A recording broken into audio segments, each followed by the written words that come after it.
नमस्कार, आप देखना शुरू कर चुके हैं 4 PM यूपी। बिहार की सियासत में एक बार फिर सनसनीखेज मामला सामने आया है। चुनावी रणनीतिकार से नेता बने प्रशांत किशोर ने बिहार के डिप्टी सीएम सम्राट चौधरी पर गंभीर आरोप लगाए हैं। आरोप किसी साधारण विवाद के नहीं बल्कि उस केस के हैं जिसने कभी पूरे बिहार को हिला दिया था, शिल्पी गौतम रेप और मर्डर केस। प्रशांत किशोर जनता के सामने यह सवाल रखा है कि आखिर क्यों सम्राट चौधरी का नाम उस केस से जुड़ा हुआ था। क्या उसकी जांच हुई?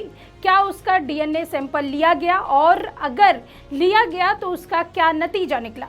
या फिर राजनीतिक रसूख की आड़ में सब कुछ दबा दिया गया?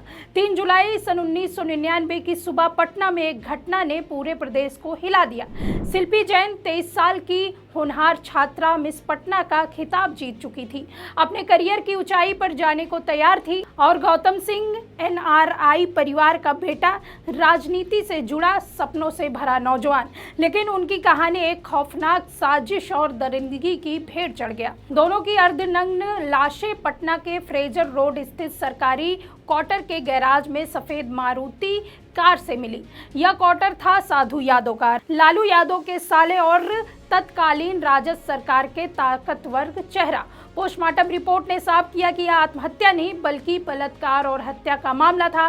शिल्पी के शरीर पर कई लोगों द्वारा यौन शोषण के निशान थे और गौतम को बेरहमी से पीटा गया था।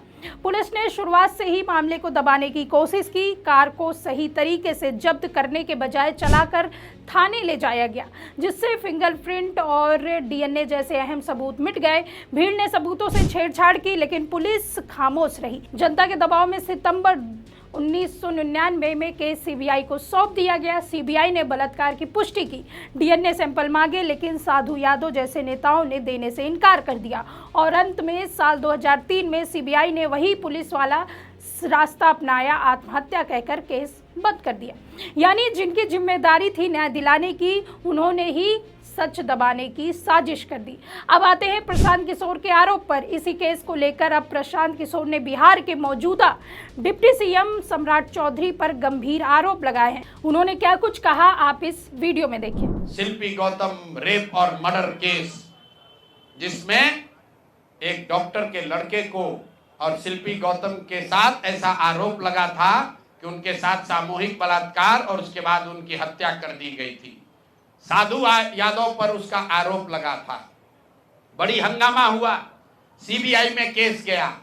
मैं आपके माध्यम से आज पूछ रहा हूं कि क्या अभी के उप मुख्यमंत्री सम्राट चौधरी उर्फ राकेश कुमार उर्फ सम्राट कुमार मौर्य उस केस में संदिग्ध अभियुक्त के तौर पर नामजद थे या नहीं थे, ये प्रेस में वो बता दें। उसके बाद हम उसका डॉक्यूमेंट आपको जारी करेंगे कि इनका सीबीआई ने इनको अभियुक्त के तौर पर इनकी जांच की थी कि नहीं, उस मुकदमा में इनको नामजद संदिग्ध बनाया गया था कि नहीं। ये सीधा आपको बता रहे हैं। ये आए और ये पूरा केस तब के भाजपा के नेता सुशील कुमार मोदी जी ने उठाया था और तब सम्राट चौधरी यही साधु यादव और राजद के गैंग के हिस्सा थे। और अब वो बता दें, हम इतना ही बोल रहे हैं। अभी से भी गांधी जी ने कहा है गलती हो गई तो आकर माफी मांग लो, आकर बताइए कि उस केस में आप अभियुक्त के तौर पर आपको सीबीआई ने आपकी जांच की थी कि नहीं की थी, आपके सैंपल टेस्ट लिए गए थे कि नहीं लिए गए थे, आपके उस घटना में क्या संलिप्तता है नहीं है, ये बताइए। उस केस में आपको बता देते हैं, लालू जी का प्रभाव था। साधु यादव को बचाने के लिए केस को बंद कर दिया गया, लेकिन वो केस खत्म नहीं हुआ। पटना के एक एक आदमी को याद है वो घटना। तो अब राकेश कुमार बताएं, आज के सम्राट चौधरी बताएं कि उस केस में इनकी भूमिका क्या थी, उसमें ये नामजद थे कि नहीं थे, और थे तो इन्होंने इसको डिस्क्लोज क्यों नहीं किया। पीके ने जो भी आरोप लगाए हैं सम्राट चौधरी पर, यह मामला सिर्फ सन 1999 की याद नहीं बल्कि आज की राजनीति का आईना है, जहां अपराधी और आरोपी नेताओं के लिए सत्ता के दरवाजे खुले रहते हैं। अब सवाल यह है कि नीतीश कुमार और नरेंद्र मोदी इस आरोप पर चुप क्यों हैं? नीतीश कुमार जो खुद को सुशासन बाबू बताते हैं, वे कैसे ऐसे डिप्टी सीएम को कुर्सी पर बैठाए हुए हैं जिसका नाम बिहार के सबसे high profile rape murder case में बार बार उछलता है। नरेंद्र मोदी जो हर मंच से बेटी बचाओ बेटी पढ़ाओ की बात करते हैं, वे कैसे एक ऐसे नेता को अपनी पार्टी का चेहरा बनाते हैं जिसके दामन पर इतना गहरा दाग हो? क्या वही भाजपा है जो हर केस में सीबीआई और ईडी की जांच की दुहाई देती थी? फिर शिल्पी और गौतम केस में सीबीआई का फेल होना और आरोपी नेताओं को क्लीन चिट पा जाना आखिर किसकी देन थी? आज भाजपा और जदयू नेताओं की जुबान पर नारी सम्मान और कानून का राज जैसे शब्द सुनाई देते हैं, लेकिन सच यही है कि जब उनकी पार्टी और उनके सहयोगियों पर सवाल उठते हैं तो वही जुबान सिल जाते हैं।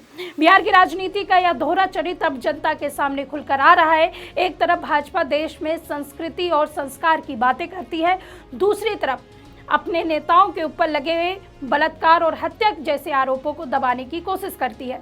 नीतीश कुमार ने कभी लालू यादव की सरकार को जंगल राज कहा था, लेकिन क्या आज वही जंगल राज उनकी सरकार में लौट कर नहीं आया है? फर्क सिर्फ इतना है कि इस बार सत्ता की कुर्सी पर भाजपा उनके साथ खड़ी है। आखिर शिल्पी और गौतम के कातिल कौन थे? क्यों सीबीआई जैसे संस्थान ने भी इस केस को आत्महत्या बताकर फाइल बंद कर दी? क्यों आज भी पीड़ित परिवार न्याय के लिए भटक रहा है? और सबसे बड़ा सवाल, क्या बिहार की जनता उन नेताओं को माफ करेगी जिन पर बलात्कार और हत्या जैसे केस की परछाई है? आज बिहार की सियासत एक आईने की तरह है। इन आईने में सत्ता की असलियत साफ दिखाई देती है। जहां सुशासन का दावा करने वाले नीतीश कुमार उसी व्यक्ति को डिप्टी सीएम बनाए बैठे हैं जिस पर बलात्कार और हत्या के केस में गंभीर सवाल खड़े होते हैं। जहां बेटी बचाओ का नारा लगाने वाली भाजपा उसी नेता को बचाने में जुटी है जिसका नाम शिल्पी गौतम कांड में बार बार आता रहा है, और जहां न्याय की उम्मीद लगाने वाले परिवार को अब तक सिर्फ धोखा मिला है। वहीं इसको लेकर सम्राट चौधरी ने अपनी सफाई में क्या कुछ कहा है, पहले आप ये सुनिए। देखिए, नौसिखिया नेता है। मैं 1995 में हम लोगों को जेल में डाला। मेरे घर के अनाज में लालू प्रसाद के गुंडे या पुलिस ने पेशाब कर दिया। हमारे घर के कुआं में पेशाब कर दिया। हमारे परिवार के 22 लोग जेल में रहे। नीतीश कुमार जी जो मुख्यमंत्री हैं बिहार के, ये 7 किलोमीटर तक मेरे लिए आंदोलन करते रहे, पैदल चले, और ह्यूमन राइट्स कमीशन ने बिहार की सरकार, तत्कालीन सरकार लालू प्रसाद जी पर कार्रवाई किया और प्लेंटी दिया हमारे परिवार को।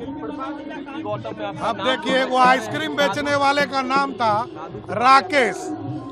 वो आइसक्रीम बेचता था बेचारा, वो है रहने वाला हाजीपुर। अब इसको कहां कहां से बुद्धि दे रहा है। शिल्पी गौतम कांड में पूरी तरह जांच सीबीआई ने किया और हम लोग को तो पता भी नहीं है। और जिस राकेश की बात वो करते हैं वो तो हाजीपुर का रहने वाला है। अरे भैया, ये लोग को कुछ पता नहीं है बिहार के बारे में। बिहार का रहने वाला है, पूरे देश को लूट के आया है। और आप सोचिए, कहता है कि हमको 14 करोड़ रुपया चंदा दिया। क्यों दिया भाई? कल तक तुमको तुम्हारा मेहनताना में नहीं मिला था 2 करोड़ 41 लाख, 241 करोड़ उन्होंने कहा कि हमको मेहनता मिला। अरे भैया, तो जब राजनीति में नहीं थे तो पैसा काहे नहीं ले लिए? अब राजनीति में आए हो तो हिसाब देना होगा। कोई सेल कंपनी जिसकी औकात ही 10 लाख की है, वो 10 करोड़ कैसे चंदा दे सकता है? और आते के साथ पटना के पाटलिपुत्रा में तुम्हारे पास 32 करोड़ का जमीन कैसे आ गया? सबका हिसाब होगा। समय है, जनता तय करती है, जनता हिसाब देगी। जनता फिर से एनडीए की सरकार बनाएगी। अब बिहार के उप मुख्यमंत्री सम्राट चौधरी कह रहे हैं कि वो राकेश नाम का कोई दूसरा आदमी था जो हाजीपुर में रहता था और आइसक्रीम बेचा करता था। सम्राट का नाम पहले राकेश कुमार भी रहा है। अब ये सब बोल के पल्ला भले ही झाड़ ले, लेकिन प्रशांत किशोर के सवाल सिर्फ सम्राट चौधरी पर नहीं, यह सवाल पूरे सिस्टम पर है। सीबीआई पर, पुलिस पर और सबसे ज़्यादा उन नेताओं पर जो आज सत्ता में बैठे हैं। बिहार की जनता को यह याद रखना होगा कि 1999 का केस सिर्फ 2 नौजवान की मौत नहीं थी। यह केस इस बात का प्रतीक था कि कैसे राजनीति, ताकत और अपराध मिलकर न्याय को कुचल कुचल देती हैं। आज अगर मोदी और नीतीश इस मुद्दे पर चुप हैं तो यह उनकी राजनीति की सबसे बड़ी कमजोरी है और यह चुप्पी आने वाले चुनाव में उनकी सबसे बड़ी हार का सबब बन सकती है। फिलहाल इस खबर में आपकी क्या राय है, कमेंट करके अपनी राय जरूर बताइएगा। देखते रहिए 4 PM यूपी। मैं सुष्मिता, नमस्कार।